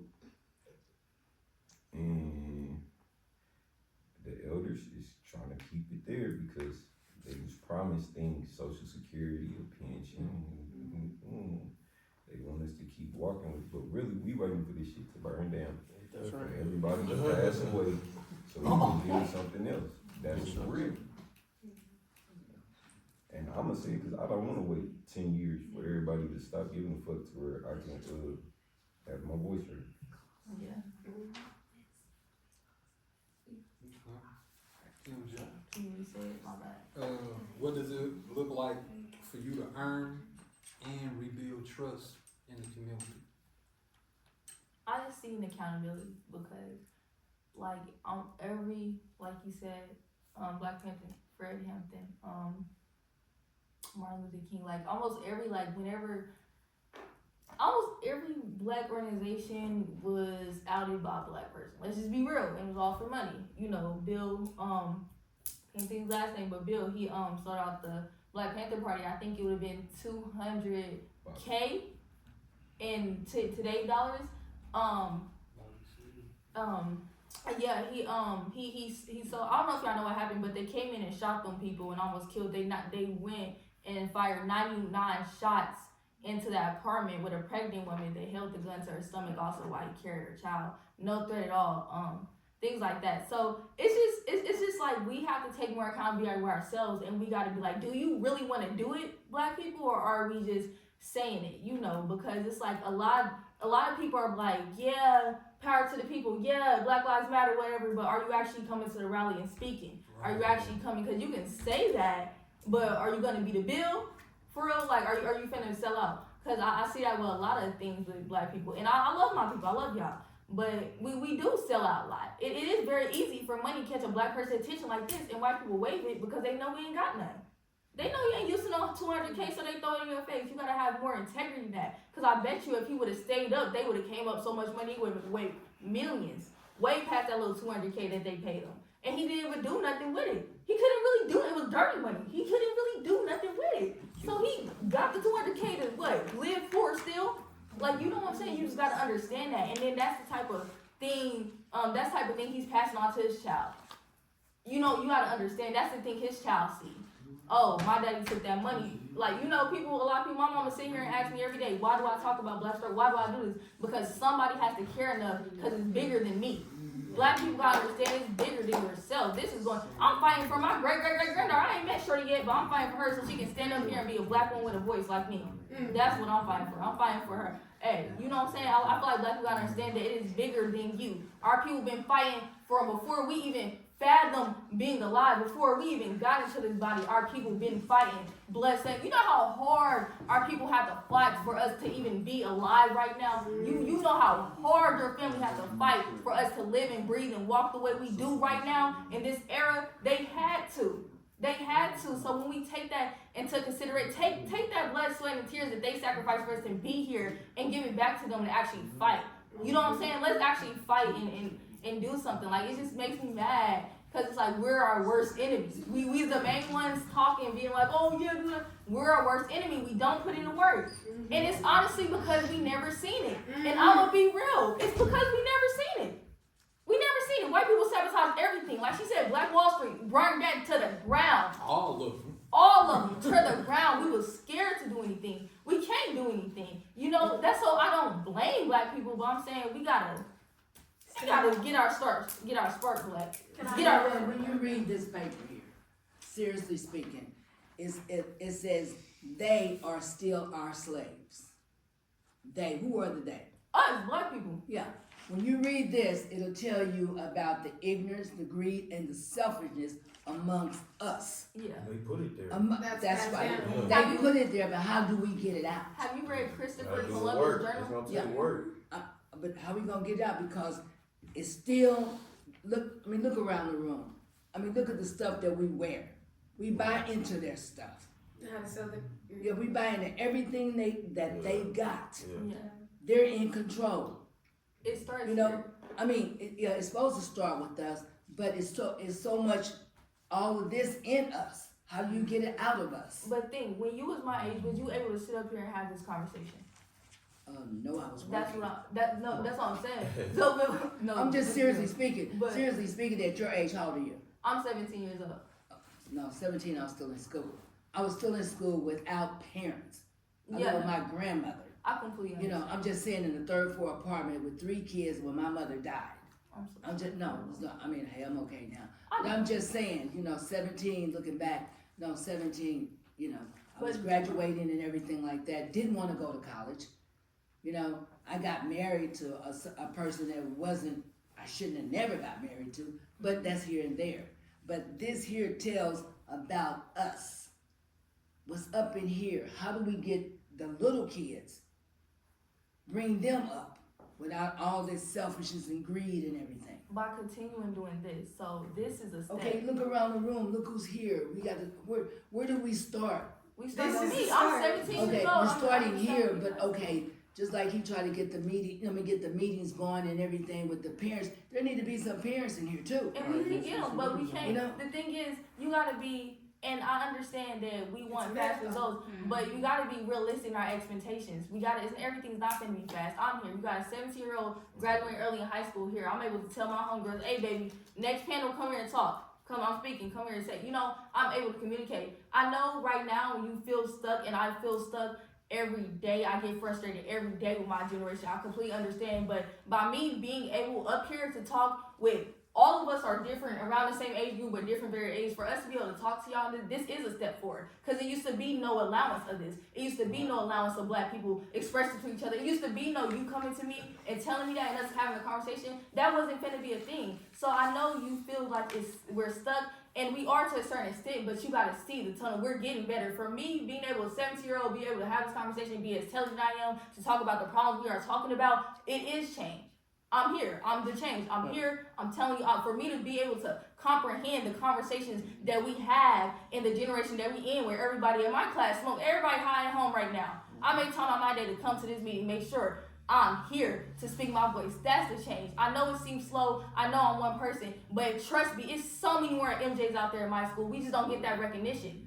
We gotta fight. You know how hard I had to fight to get here, to get recognized, man? I spent so many, I emailed everybody named Mama, literally to even get into a bond meeting, to even meet Molly. I had to beg to get on that Senate trip because they skipped my school because Southeast is a 99% black school. They didn't even go past it. I had to beg to get here. So I say that to say that the change is slow, but the change is here. Change is coming. I'm here. We're coming. We are getting more educated. We are understanding. We are getting awake, and we are understanding what we are doing. We are understanding the ways that we are destroying our body and our mind with violence, with the food that we're eating. We are awakening. And I know it's slow, but we have to be patient with ourselves because we're unlearning all that trauma. That's so much trauma in the womb, so much pain that as a country, as like we talked about whoopings, the effects on whoopings and stuff. You know, so much undercover trauma that we don't realize. There's so much trauma that we don't recognize as trauma. It's some stuff that happened in my life that to this day, I would think it's normal. I go to my homegirl and mention that to her. She's like, "Girl, are you okay?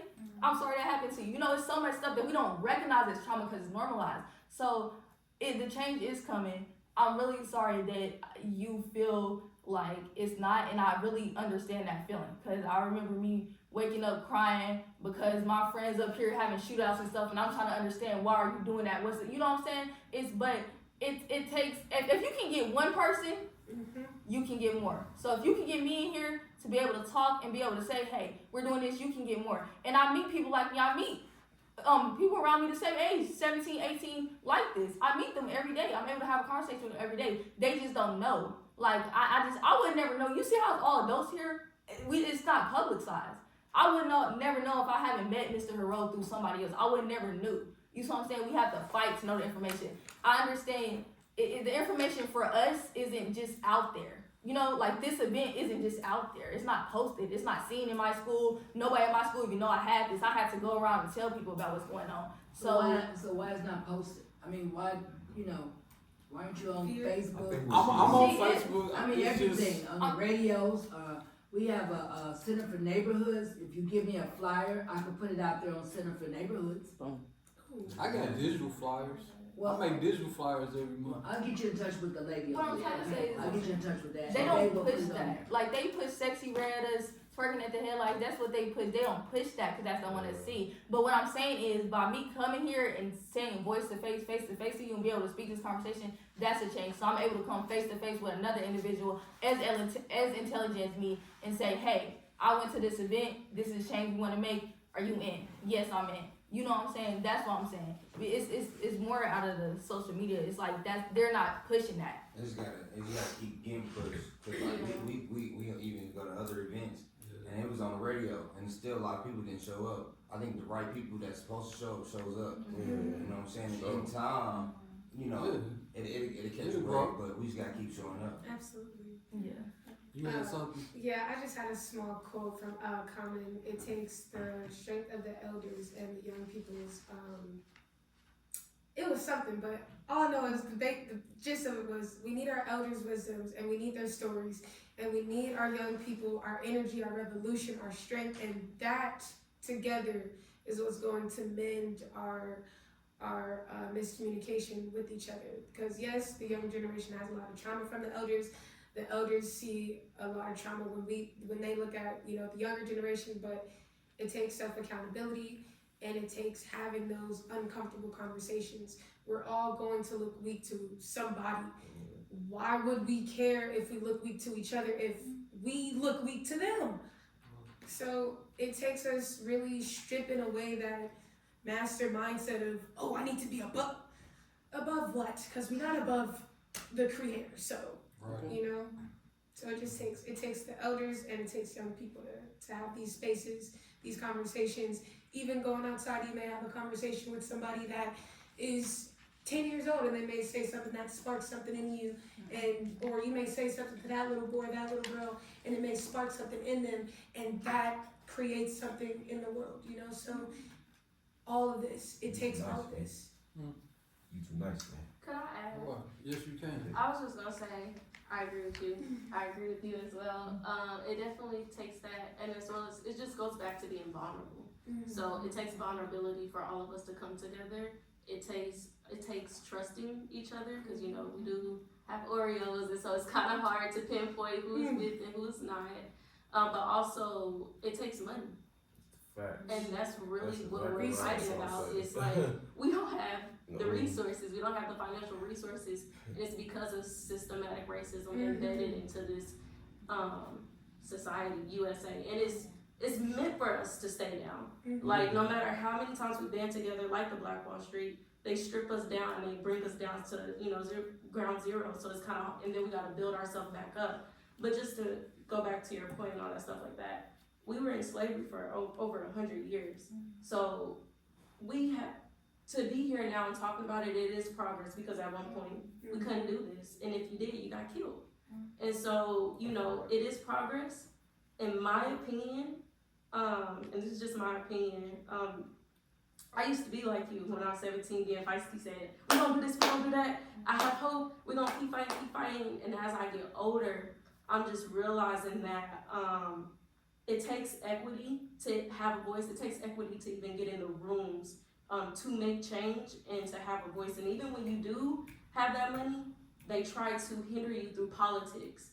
And so, you know, for me, I'm Native American, got my card and all that, but like, I've been just trying to go back to my roots. And in my opinion, I feel like Africa is my roots.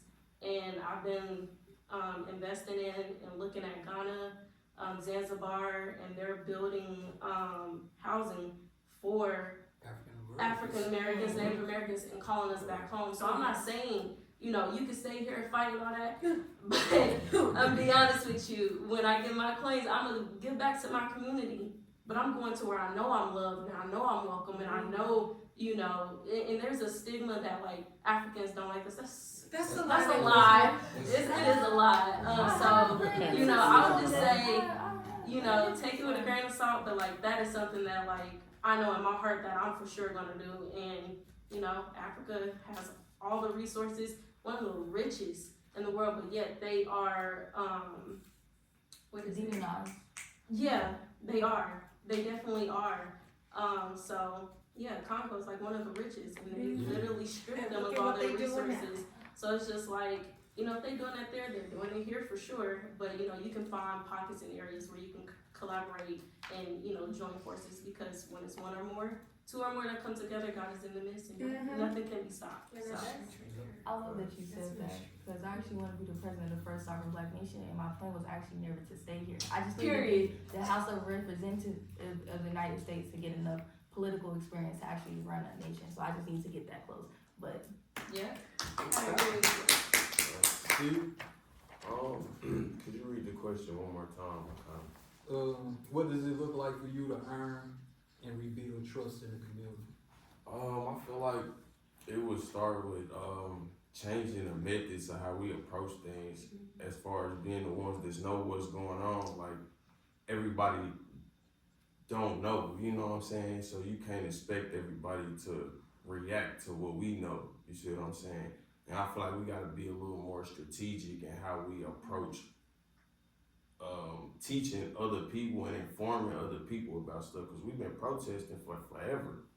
And we still in the same situation, so I feel like it need to be more strategic in the sense of like taking that money, you know what I'm saying? Like boycotts, like them boycotts is where it's at, you know, they need our money. Like the money that we spending is the money that they using to keep us where we at, you know what I'm saying? So we working for them, they taxing us, then we go and voluntarily spend all our money with them and we broke. You know what I'm saying? So I feel like that's where it need to start. Like everybody need to stop buying stuff from certain places. You know what I'm saying? Because you putting money back in your oppressor's hands. You know what I'm saying? When they lose money, they change. That's just what it is. Because that's how the system built. It's built off money. So if we can push in a way to where people realize the economic effect that we can have, it'll make a big difference. You know what I'm saying? At least give us more breathing room. You know what I'm saying? And more money at that. You got anything on this? Yeah, I feel like a lot of people touched on things.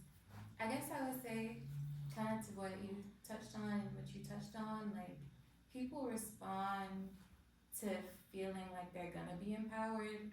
I feel like if we have a lot of language that says, like, we don't have anything, we can't do anything, we're brainwashed. And I think that's a lot of what these meetings can become. People, like, coming from a weakness-based perspective, like, we've been oppressed so long, this and that.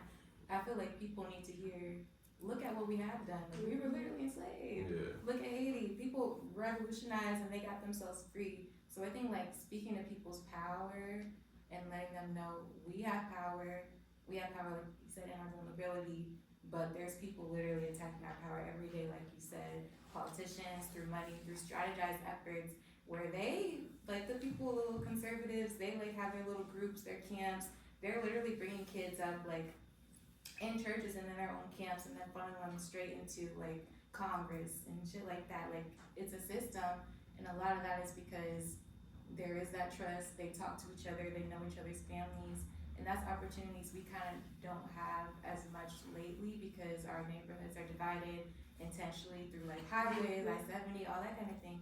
Like you said, it's not just our fault, like we're just super brainwashed, all this and that.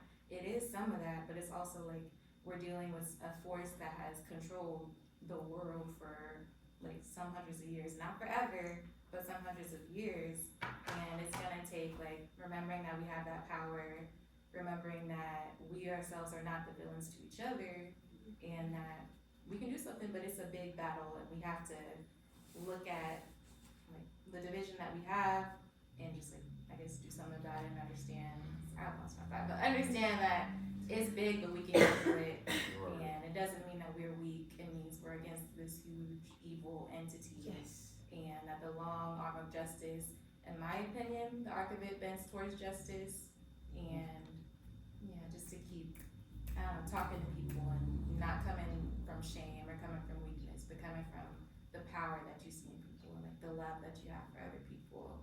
I think that's the most effective. Okay. Now, co-creating solutions. We want to get to some solutions. Co-creating solutions mean youth, young adults, elders working together, honoring each other's wisdom and experiences to build lasting change rooted in unity and shared vision. Now, because of all of the harm taking place in the community, what would it take for the youngsters, young adults, and elders to become partners in preventing violence? I feel like more kind of like what we've been saying, like basically understanding each other, understanding perspective, because like a lot of stuff can be unnecessary to me, but I don't know the full situation. Like, you know, like if, like for example, if I just go over there and like slap somebody, that's all you saw. You know, you just saw me attack that girl, you know. But if you like understand like, oh no, like it's actually something so much later to the story or something like, you know what I'm saying? That's a bad example, sorry, violence. But what I'm trying to yeah, I'm sorry y'all, but what I'm trying to say is just kind of understanding and trying to put yourself in that shoes, because yeah, as humans we talk cool, we be like, oh yeah, and I would never, but you honestly don't know until you're there. You can say I would never, but until you there, you won't know what you would ever do. You know what I'm saying? So it's just a more of kind of putting ourselves in like perspective, and like my mom, like the way she was raised. You know, she was raised like scared, like she's scared to go out the house. She has a fear of driving, like stuff like that. You know what I'm saying? That I can't get frustrated with her and get mad and be like, I don't want to hang out with you. We can't go nowhere. Or I can't be understanding and being like, you went through trauma. This is how you react to that. You know what I'm saying? It's just understanding and being like, okay, just talking to each other and being comfortable, like having an understanding, like kind of being like agree to disagree, even if you can't agree type. Like just be cool, like yeah. But my thing, right, with the code creating solutions, right, like I'm trying to get us to come up with ideas for working together. Like activities? Yeah, activities, organizations, Get what you're saying.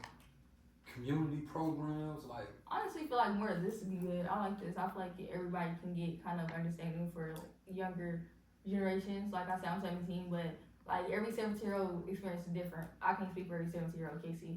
Like I don't, like you know, everybody's experience my different. 17 was totally different. That's why, and I honestly, and I understand that. Like, you know, my 15 was wild. I could So, commend the younger generation, because like coming up in the 80s and the 90s, like, we didn't have half of the knowledge that y'all have. Like y'all are amazing and like excelling way past what we were able to do at y'all age. So I commend y'all on that. Anybody else? I would say, as far as how the code, can you say it again? Co-solution? Co-creating solutions. Co-create solution. I feel like that comes down to like organizing things based off what we good at, you know. Like everybody's not good at the same thing. And sometimes two people that's good at the same thing don't need to be in the same place, you know what I'm saying? And I feel like we need to organize in a way to where, like, he make music, you know, that's a whole lane, you know what I'm saying? Like, for you to be able to use, and, you know, if we know that this is what he's doing, like, we should support it, you know what I'm saying? Same with you, you know what I'm saying? You might have something going on, we know what you own, we know, you know what I'm saying, how you feel about the community or whatever, you know, support that, you know, and vice versa.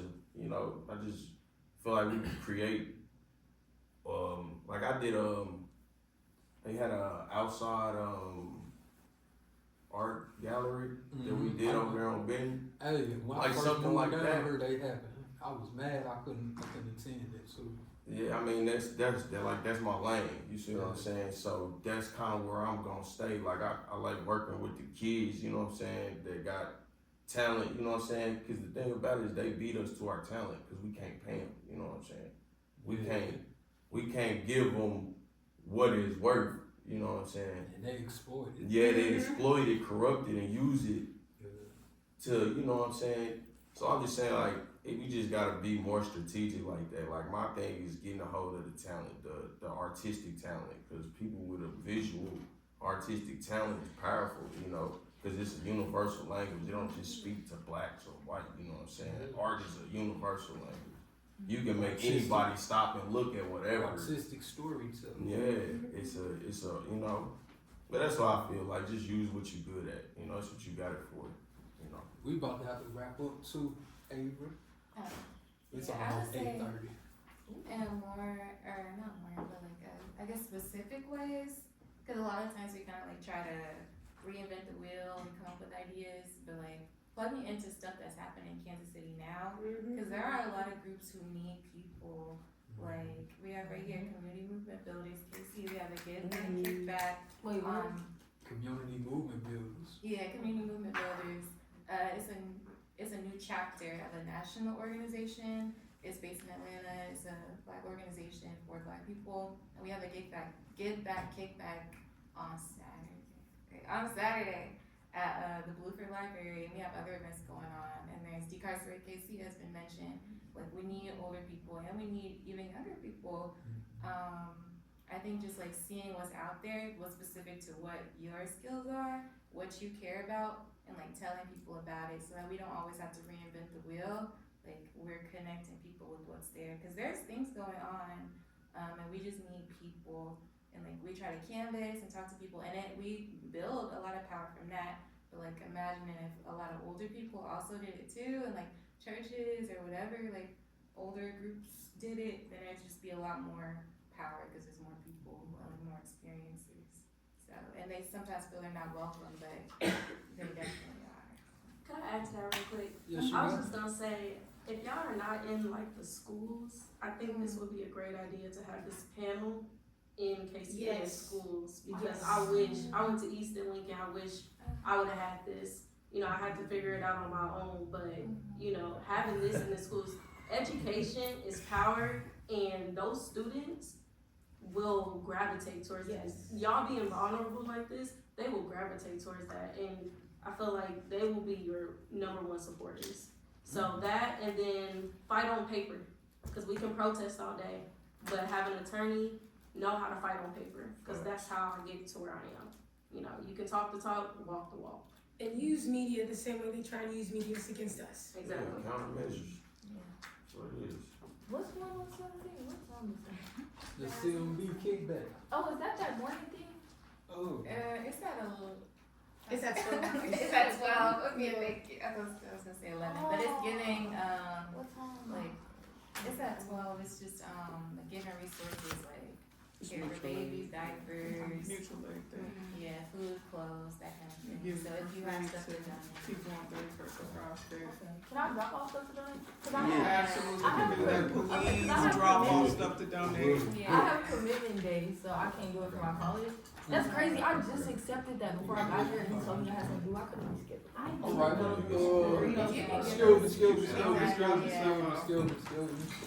Go ahead. I got an answer. You said co-creating. The question was, because of all the harm taking place in the community, what would it look like for youngsters, young adults, and elders to become partners in preventing violence? Okay. For one, what scared me was when candies got taken out. I feel like it's the food. Turning our awareness back to the basics of where our consciousness, our awareness come from, which is your food, your air, your space, the cleanliness of your space. Most of the conflicts you get into is already there before we just step outside. Why? Because you just ate a whole bunch of sugar yesterday, and sugar is 8 times stronger than cocaine and give you rage. So your blood sugar got low. Your boss told you to get your ass to work. You got out, you hit somebody, they blood sugar low, they lost told them. So becoming aware of food and goddamn it, my grandma got me a whole bunch of complaints about potholes and stuff. This ain't protected. But it's just caring about infrastructure, calling whatever the 311 saying, hey, we need speed bumps, hey, we need potholes, hey, this tree. They do construction here. I was taught, you make it look like you was never there. They come, they fix up on shit, they leave sandbags out. They be giving a fuck, being a Karen sometimes. When it comes to food, when it comes to concrete, when it comes to just getting together and complaining and then sending it downtown. I didn't know we could do that. I went to the best school in Missouri, Lincoln College Prep. I do hope we speak up there because I go to the job interview, the nigga here at Lincoln, but they didn't teach me I could go to City Hall and speak my mind. Right, the process. Thank you. All right. To touch Wait. on the food thing, I do want to say there's an app that reads the barcode of food and like skin products, and it tells you everything. It's called the Yuka app, or How do you feel? YUKA. Oh my God. Why you say that? Yes, and it just has a carrot on there, and you can literally read everything that's on there, and it literally has what chemicals are in there and why it's harmful, and it literally has a call out button for people to call out what they need to call out. Yeah. So Like, yes, oh my goodness, I cannot get that app out enough. the type My of like goodness. red 40 dye they use for the reels over there. Yes. It causes tumors in rats as big as the rat. Test rats are about this big, to give you an example. It caused tumors inside the rats as big as they body, they immediately die. Those and testing haven't been redone on dyes since the 1980s, I believe. That was their last testing on it, and they never did long-term testing. They did that testing was 2 weeks. So in a 2-week span, a rat died. What you think are happening to your body? In 40 years of you eating candy. You know what I'm saying? That's where cancer and everything's coming through. They're not teaching us. The United States is literally one of the only states that have half of the stuff that we eat is illegal. In I all places. can't take our Doritos to Canada because if they see what's in our Doritos in Canada, it's illegal. It's illegal. It's literally harming. Stop people. tolerating the bullshit. Stop eating those Doritos. Hey, I like to, we gotta close this. I like to thank everybody for coming, participating. Give a round of applause for all our panelists. They did an excellent job. And my solution is I'm putting together this workshop called Building Power and Building Peace Workshop. Okay. It'll be a community organizing training workshop. And what we'll be learning is community organizing basics, power mapping and base building, conflict resolution and de-escalation, campaign planning and facilitation skills, and how to turn ideas into actions. And if anybody interested in being a part of this or helping facilitate any one of these, Yes, okay, absolutely. you can put a star by your name on the sign-in sheet, Okay. and I'll get in contact with you myself personally. Do you have a date or? No, I don't. I don't even have facilitators yet, so I'm trying to get facilitators and everything. It'll be a 2-day workshop. I got the format already planned out, and we're just trying to make this stuff work, make it happen, and get the ball moving. Because we need more organizers. We need to train up our future Yes. to get out here. Remember to vote for me. Vote MJ for your mayor. For Mayor 18. Mayor 18. I'm also running for Missouri House of Representatives. Okay. And when I tell y'all get on that vote to go to the First Sovereign Nation, just make sure y'all pack our bags when you vote. Yes. And everybody remember to come back every last Wednesday of the month. Next month it'll be mental health awareness, and I got some special panelists that's gonna do good for that. So I would actually love to talk. I had my story, like when I tell y'all, I see people now, well, I'm peaceful now, it's all crazy. Are you still looking for panelists?